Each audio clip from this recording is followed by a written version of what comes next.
So you've both played over 100 games now for your country, been to the World Cups, Olympic Games. The next 12 months is going to be full on leading into Paris 2024. Are you looking forward to it? I'm really looking forward to it.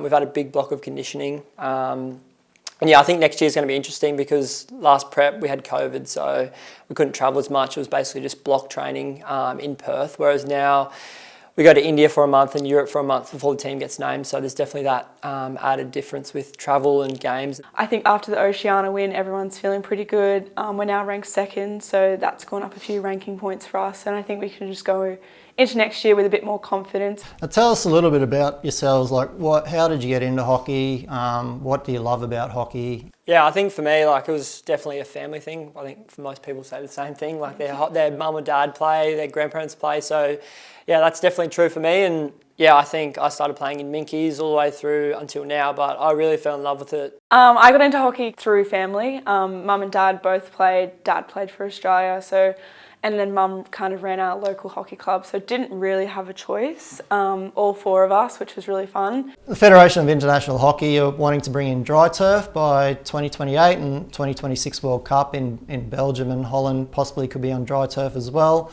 Have you played on it? What are your thoughts about it? Yeah, I love the idea of the sustainable zero carbon turf, environmentally friendly type stuff. I think it's amazing to be able to play a sport that is looking to improve the environment and go down that path. But I think, if they can find a product that doesn't take away from hockey and the speed of the game.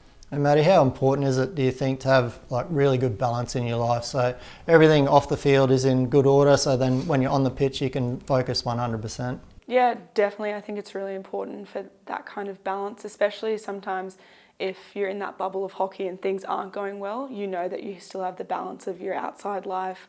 Hockey Australia really push, the studying and the career, which is why most of our sessions are out of work hours to allow for that, which is really good. How do you see the biggest threats in Paris, and what other countries are you worried about or you think you can take care of? Yeah, I think the Dutch is also always massive to play against them. We actually beat them at the start of the year in Pro League, which was a really good win. I think that kind of rattles them a little bit, especially being undefeated for so long.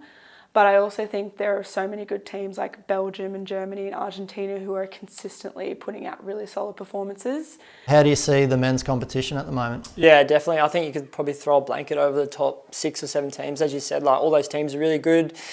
The Euros competition that just happened, Holland beat England in the final. That was really close. Belgium and Germany in the bronze game. So yeah, as you said, it's really close. I think we can definitely win the Olympics on our day if we play well enough. We've beaten all the top teams this year, except I think Belgium. What would be the perfect way for hockey to progress in the next 5-10 years? Well, for now, I think it's amazing that hockey's on 7+.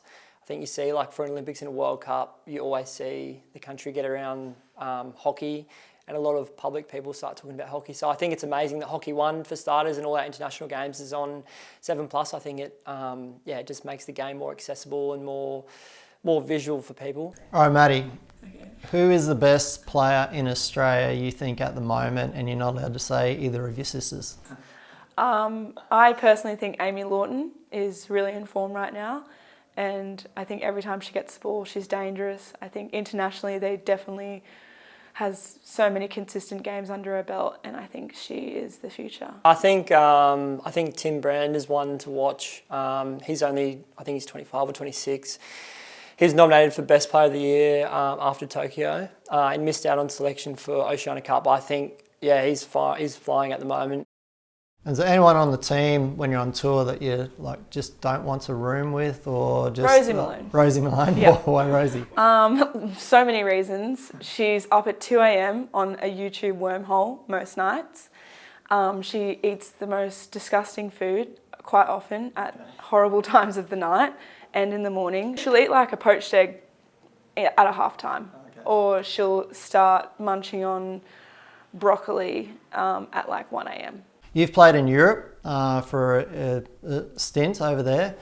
What's the difference between hockey over in Europe, and you were playing at one of the biggest clubs in the world, Kampong, compared to hockey in Australia? I think there's a lot of just non-hockey people that come and watch hockey. At small games, there's, a massive crowd, and I think even though people don't 100% know the rules, they are just gunning. So my team was blue and white, and they are just bleeding blue. I think I would love to see that in hockey, even if you didn't play in school or you don't really know anyone. I think the Matildas have shown that, well, even if you don't really know the game, it's pretty easy to get into it.